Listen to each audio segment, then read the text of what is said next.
Dr. Insinyur Haji Soekarno adalah Presiden pertama Republik Indonesia yang menjabat pada periode tahun 1945 sampai tahun 1967.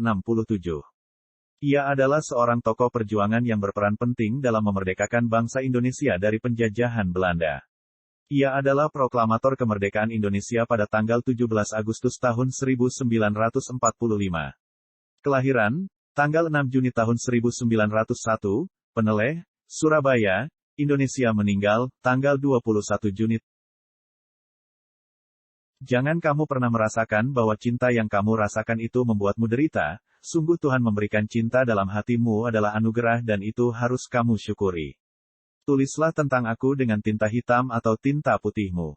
Biarlah sejarah membaca dan menjawabnya. Bunga mawar tidak mempropagandakan harum semerbaknya, dengan sendirinya harum semerbaknya itu tersebar di sekelilingnya.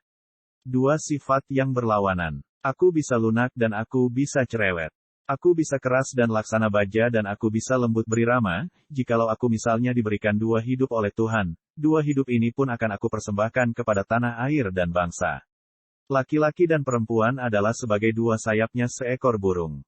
Jika dua sayap sama kuatnya, maka terbanglah burung itu sampai ke puncak yang setinggi-tingginya. Jika patah satu daripada dua sayap itu, maka tak dapatlah terbang burung itu sama sekali. Hidup bukanlah tentang aku bisa saja, namun tentang aku mencoba. Jangan pikirkan tentang kegagalan, itu adalah pelajaran. Kita belum hidup dalam sinar bulan purnama, kita masih hidup di masa pancaroba, tetaplah bersemangat elang Raja Wali. Sebelum Anda mengeluh tidak punya apa-apa, pikirkan tentang seseorang yang meminta-minta di jalanan. Janganlah melihat ke masa depan dengan mata buta. Masa yang lampau adalah berguna sekali untuk menjadi kaca bengala daripada masa yang akan datang. Kalau kita tidak bisa menyelenggarakan sandang, pangan di tanah air yang kaya ini, maka sebenarnya kita sendiri yang tolol, kita sendiri yang maha tolol. Bangsa adalah segerombolan manusia yang keras, ia punya keinginan bersatu dan mempunyai persamaan watak yang berdiam di atas satu geopolitik yang nyata, satu persatuan. Kamu orang ini betul-betul tidak mempunyai rasa kasihan kepada sesama hidup. Apa salahnya kijang itu kamu tembak? Bagaimana kalau kijang yang kamu tembak itu masih mempunyai anak kecil yang memerlukan pertolongan induknya? Apakah kamu orang di sini kekurangan makan?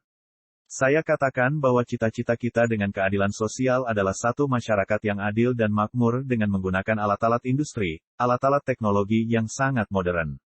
Asal tidak dikuasai oleh sistem kapitalisme. Bangsa yang terdiri dari kaum buruh belaka dan menjadi buruh antara bangsa-bangsa. Tuan-tuan hakim itu bukan nyaman. Tidaklah karenanya wajib tiap-tiap nasional mencegah keadaan itu dengan seberat-beratnya. Sebelum kamu mengeluh tentang rasa dari makananmu, pikirkan tentang seseorang yang tidak punya apapun untuk dimakan. Orang tidak bisa mengabdi kepada Tuhan dengan tidak mengabdi kepada sesama manusia. Tuhan bersemayam di gubuknya si miskin. Jikalau aku misalnya diberikan dua hidup oleh Tuhan, dua hidup ini pun akan aku persembahkan kepada tanah air dan bangsa. Jika kita mempunyai keinginan yang kuat dari dalam hati, maka seluruh alam semesta akan bahu-membahu mewujudkannya.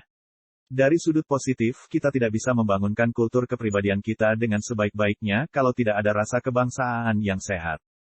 Hanya bangsa yang berani mengambil nasib dalam tangan sendiri, akan dapat berdiri dengan kuat. Apa yang sudah disepakati secara politik, jangan pernah diperdebatkan secara estetis. Bangsa yang besar adalah bangsa yang menghormati jasa pahlawannya. Barang siapa ingin mutiara, harus berani terjun di lautan yang dalam. Jadikan deritaku ini sebagai kesaksian bahwa kekuasaan seorang presiden sekalipun ada batasnya. Karena kekuasaan yang langgeng hanya kekuasaan rakyat. Dan di atas segalanya adalah kekuasaan Tuhan yang Maha Esa. Perjuanganku lebih mudah karena mengusir penjajah, tapi perjuanganmu akan lebih sulit karena melawan bangsamu sendiri. Apabila di dalam diri seseorang masih ada rasa malu dan takut untuk berbuat suatu kebaikan, maka jaminan bagi orang tersebut adalah tidak akan bertemunya ia dengan kemajuan selangkah pun. 1000 orang tua bisa bermimpi, 1 orang pemuda bisa mengubah dunia. Aku lebih suka lukisan samudra yang gelombangnya menggebu-gebu daripada lukisan sawah yang adem ayem tentram. Gantungkan cita-citamu setinggi langit. Bermimpilah setinggi langit. Jika engkau jatuh, engkau akan jatuh di antara bintang-bintang.